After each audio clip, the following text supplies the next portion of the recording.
Buenos días, jóvenes. Vamos a ver ahora la interacción que tiene un sistema cuántico con una radiación electromagnética.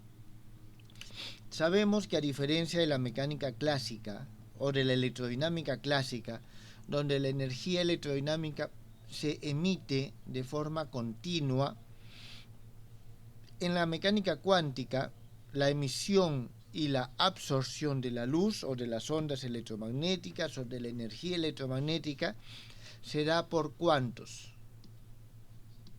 ¿Está bien? Se da por cuantos. Estos cuantos, o esta, nosotros tenemos la electrodinámica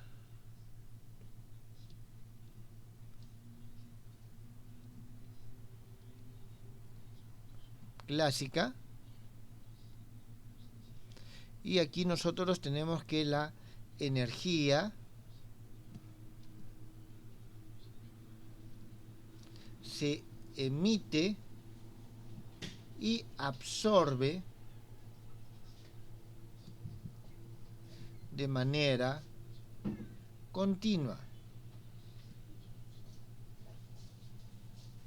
Mientras que en la mecánica cuántica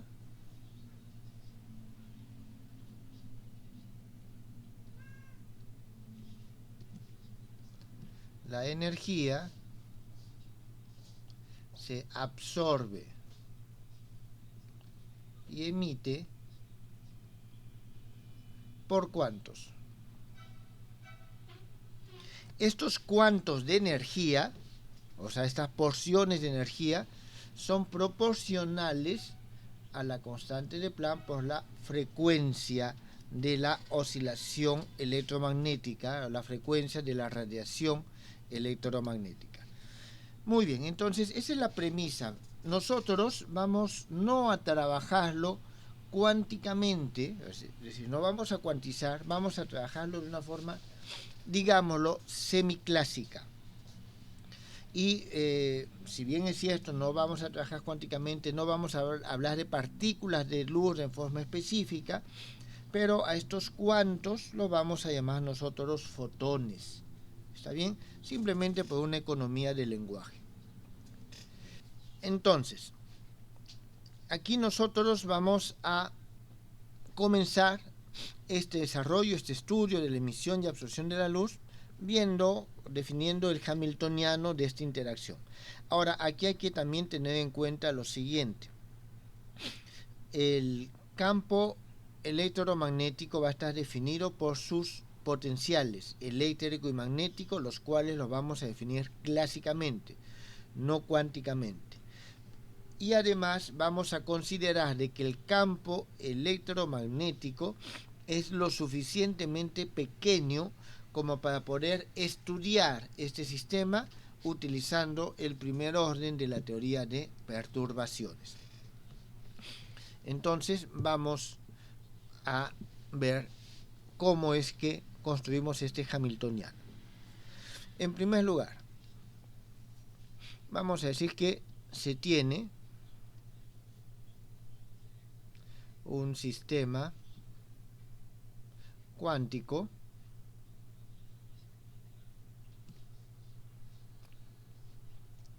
con el siguiente hamiltoniano. Nuestro hamiltoniano habitual, jóvenes, es decir, tenemos el hamiltoniano h sub 0, que depende de la posición, que no es otra cosa que p, el operador p al cuadrado vectorial, sobre 2 veces m, más el operador u de r. Esto es igual a menos h bar al cuadrado sobre 2 veces m, nabla al cuadrado más u de r. Muy bien, entonces esta es nuestra expresión número 1. Este es el hamiltoniano vital, el que siempre nosotros conocemos. Entonces, vamos a decir adicionalmente lo siguiente. El sistema se encuentra en un campo electromagnético.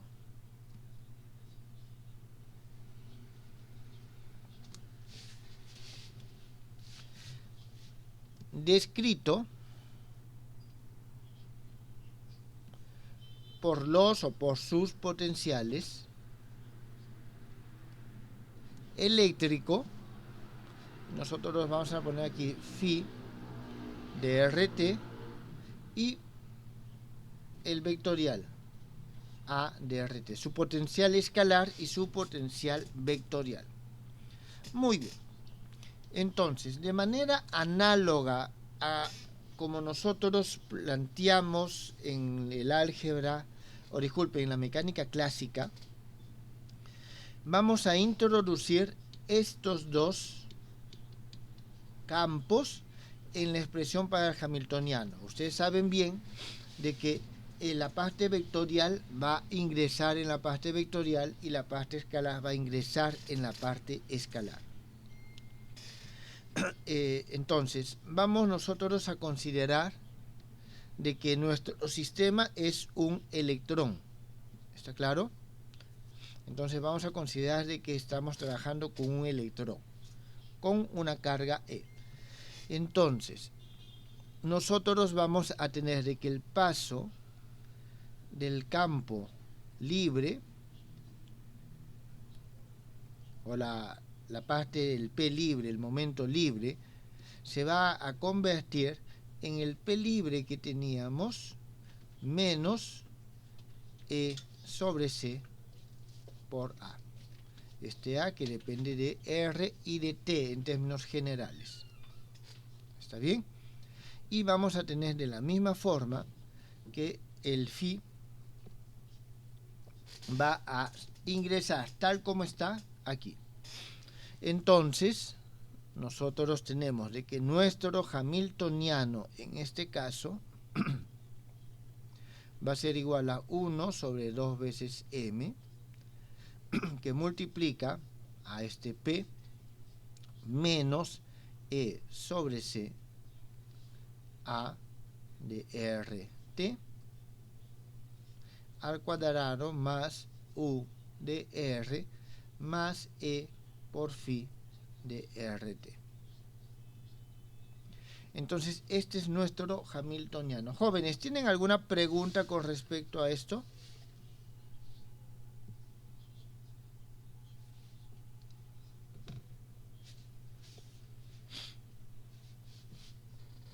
No hay preguntas. Muy bien. Entonces, lo siguiente que hacemos es, vamos a expandir esta expresión.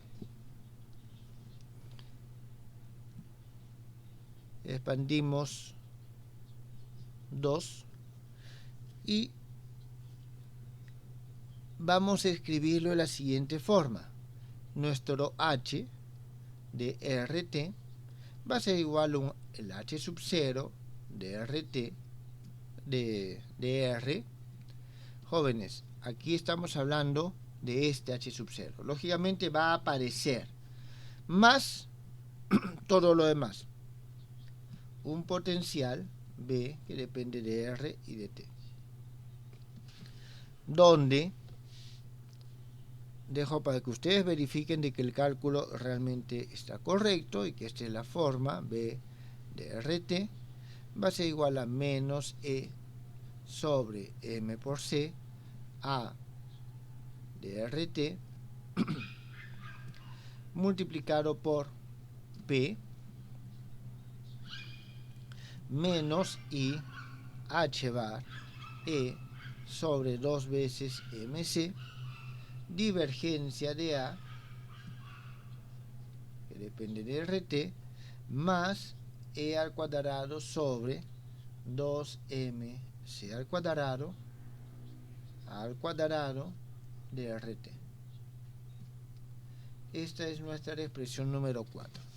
Muy bien.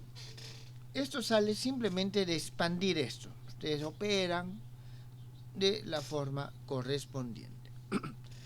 Bien, vamos a ver de qué forma lo simplificamos. Para simplificar, nosotros vamos a usar la propiedad que tiene el campo electromagnético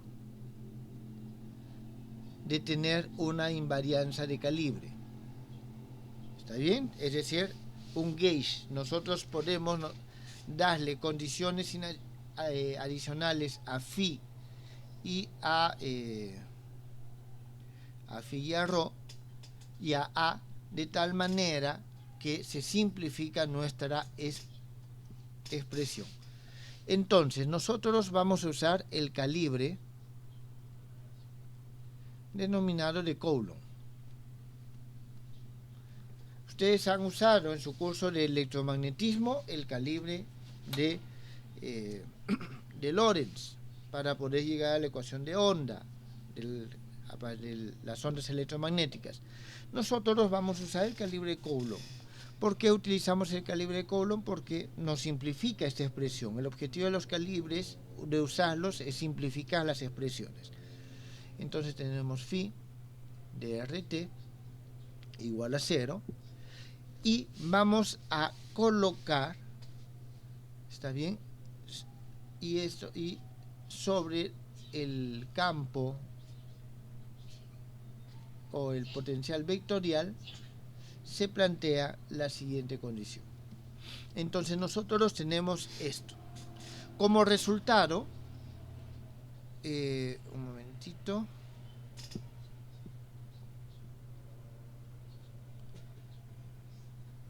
Sí. Como resultado, nosotros vamos a tener lo siguiente. Entonces, el potencial B que teníamos arriba, de RT, es igual a menos E sobre MC A de RT por P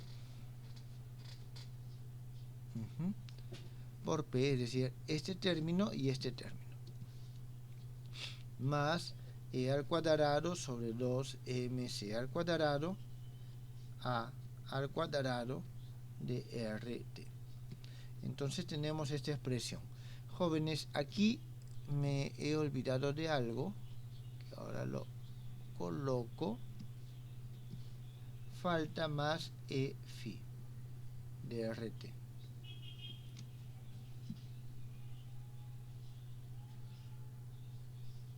¿Está bien? Porque aquí está. Me había olvidado de sumarle esto. Muy bien, entonces esto se hizo 0, esto se hizo 0 y nos quedaron solamente esas expresiones. Bien, luego, hemos dicho que estamos considerando que el campo electromagnético es muy pequeño, ¿está claro? De tal forma que podemos trabajarlo en la primera aproximación de la teoría de perturbaciones. Esa consideración tenemos que plantearla también aquí. ¿Está bien? Entonces, considerando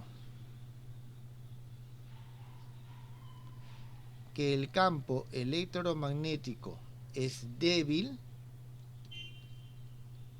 nos limitamos a la primera aproximación. ¿Está bien? A la primera aproximación.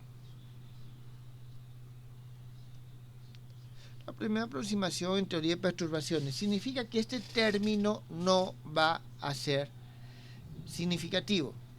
Podemos despreciarlo porque no va a tener algún efecto para este caso. Entonces, nosotros tenemos de que nuestro potencial de perturbación se puede escribir como menos E sobre MC A de RT multiplicado por este operador vectorial P de momento.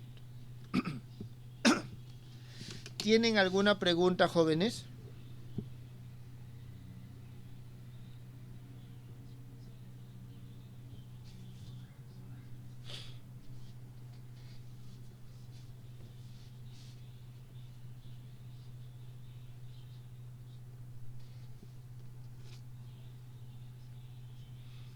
Ninguna. Muy bien. Entonces, si no tenemos dudas, vamos a ver un pequeño ejemplo, en todo caso, de esto. Este es un ejemplo clásico que es importante. Sea una onda monocromática, es decir, estamos considerando que nuestro sistema cuántico es descrita por una onda plana monocromática, una onda plana monocromática, ¿está bien? Con un vector eléctrico, es decir, vamos a considerar solamente el campo eléctrico, expresado por esta fórmula. E de RT va a ser igual a menos 1 sobre C, la derivada con respecto al tiempo de el potencial vectorial A de RT. Esto no es otra cosa que viene de las ecuaciones de Maxwell, ¿está bien? Entonces, nosotros tenemos una onda monocromática con este vector potencial. Entonces, nosotros vamos a poder escribir esta onda con este potencial de esta forma. Esto va a ser igual a un epsilon sub 0, la parte real de U, que multiplica a E a la I K por R menos omega T con K multiplicado por U escalarmente igual a 0. Esta es nuestra expresión número 7. 7. Entonces nosotros queda claro que esta es la amplitud. Esta es la amplitud del campo eléctrico. K es el vector de onda.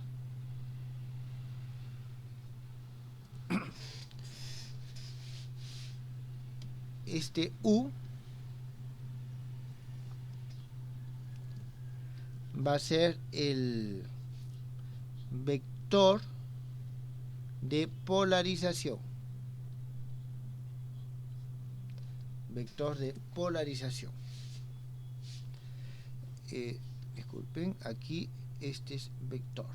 ¿Está bien? Vector de polarización.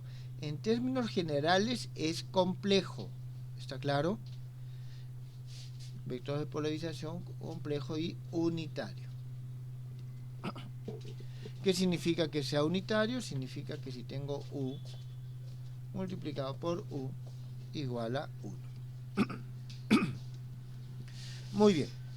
Entonces, teniendo en cuenta esto, nosotros vamos a poder escribir el potencial que teníamos, este que tenemos aquí. Ya tenemos, de aquí podemos sacar el A de la siguiente manera. Entonces, escribimos el potencial de la siguiente forma. Bien, entonces vamos a tener nosotros lo siguiente. El potencial, esto hemos visto ya de la teoría de las transiciones cuánticas. Pues no sé, mucha bulla, Chela, cerrar tu puesta.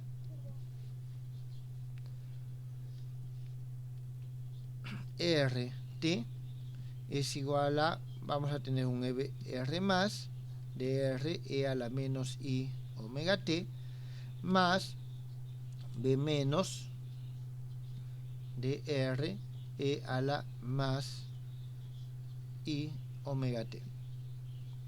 Entonces vamos a escribir el potencial de esa forma, donde, ya reemplazando estos datos que nosotros tenemos, el B más de R va a ser igual a menos I E epsilon sub 0 sobre 2 veces M omega E a la I K por R,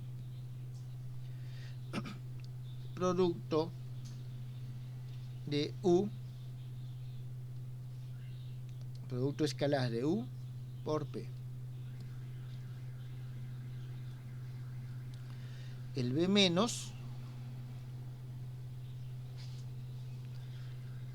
va a tener una forma parecida, este también es operador, igual a I E epsilon sub 0 2m omega E a la menos I K por R. Y aquí vamos a tener nosotros U conjugado complejo P. Producto escalar. Este es 9. Bien. Aquí quiero hacer notar lo siguiente. Esto lo voy a escribir mejor aquí abajo. Esto lo subo un poquito. Todo esto es 9. Y lo que quiero hacer notar es que esto no es otra cosa que el B más de R, pero su conjugado hermitiano. ¿Está claro? Es decir, B más y B menos son conjugados complejos, conjugados hermíticos. Muy bien. Entonces nosotros tenemos esta expresión 9.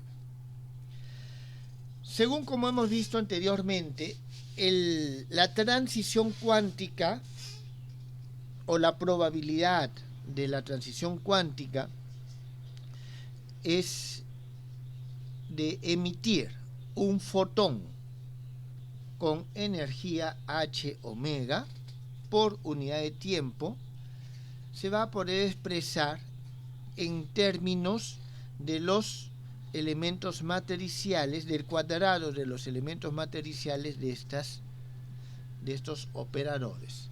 Entonces vamos a escribirlo. La probabilidad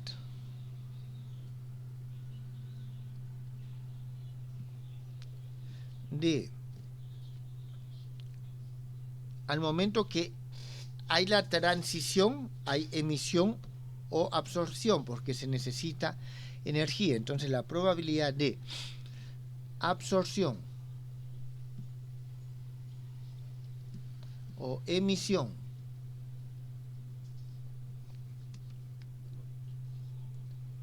de un cuanto de energía h omega o de un fotón por unidad de tiempo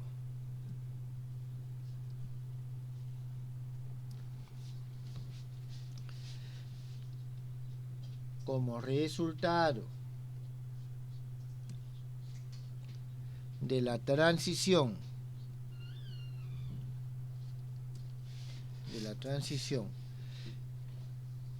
del estado inicial I al estado final F,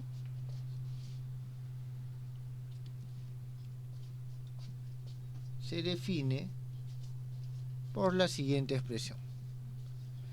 La probabilidad, ya lo hemos visto jóvenes, PFI más menos va a ser igual a 2 veces pi sobre h, y vamos a tener estado final B más menos, estos son los elementos matriciales, todo esto al cuadrado, la densidad de energía final, y aquí tenemos que E final menos E inicial, o es igual a E inicial más menos h omega. Entonces nosotros tenemos esta probabilidad. Aquí el signo más o menos corresponde definitivamente a la absorción o emisión. ¿Está bien? Absorción o emisión. Estos elementos matriciales se utilizan, se hallan utilizando los operadores correspondientes.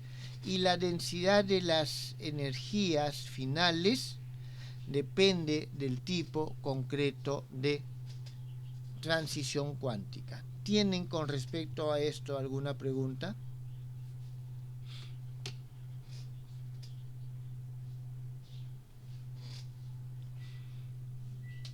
¿No hay ninguna pregunta, jóvenes? ¿Está todo claro?